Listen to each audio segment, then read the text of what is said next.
প্রতিদিন তাকে ১৩০ টাকা করে দেয়া হতো, যেখানে সেই ওই দোকানের মালিক ৩৪ বছর বয়সী একটা ছেলে যে এখনো বিয়ে করার সুযোগ পায় নাই বা তাকে বিয়ে দেওয়া হয় নাই, তাকে ওইভাবেই রাখা হয়েছে।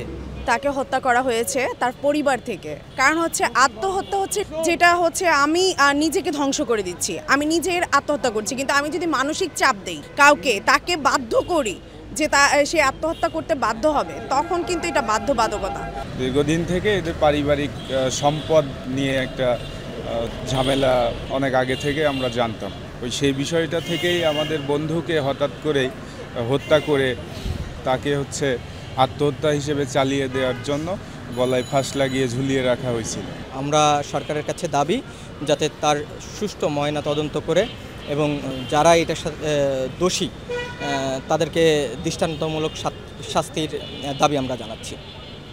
সুদীপের বাবার ঝিনাইদহ শহরে একদম শহরের প্রাণকেন্দ্রে একটি কাপড়ের দোকান, যেটাকে নাম হচ্ছে রেখা বস্ত্রালয়।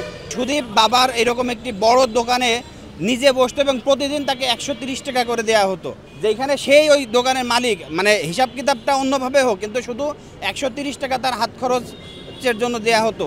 ৩৪ বছর বয়সী একটা ছেলে যে এখনো বিয়ে করার সুযোগ পায় নাই বা তাকে বিয়ে দেওয়া হয় নাই, তাকে ওইভাবেই রাখা হয়েছে।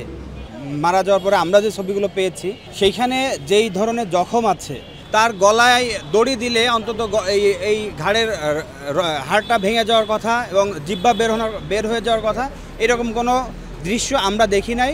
তার পায়ে, হাতে, পিঠে মানে জখমের দাগ আছে এবং মানে এইটা যে হঠাৎ করে আমাদের বন্ধুদের মধ্যে ছড়িয়েছে যে এরকম কিছু একটা হচ্ছে, এটা আত্মহত্যা নয়, এটা একদিনের বিষয় না। যারা সুদীপের সাথে দীর্ঘদিন মিশেছে তারা আসলে বিষয়টা জানতো যে পারিবারিকভাবে অর্থনৈতিক একটা বিষয় এখানে আছে। সুদীপের সৎ মা আছে এবং মানে ভাই আছে, তারা তাকে নানাভাবে মানে ডাউন করে রাখার জন্য যেই কার্যক্রমগুলো আছে সেইগুলো তারা সবসময় করেছে।